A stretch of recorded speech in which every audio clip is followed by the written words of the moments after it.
Good afternoon, it's John Bailey here. Wanted to do a quick recap on this particular unit.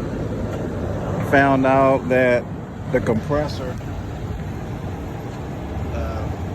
was bad.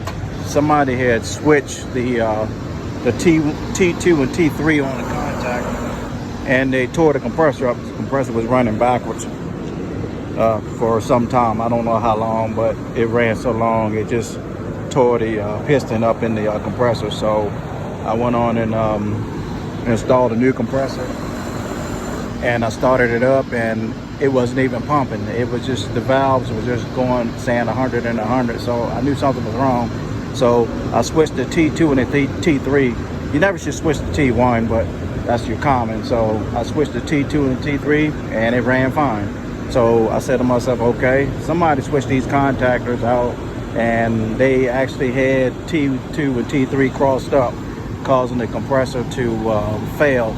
So I thought maybe I put a bad compressor in or something else was going on with the system, but it wasn't anything wrong with the system. It was just the compressor was actually running backwards, and it's a three-phase compressor.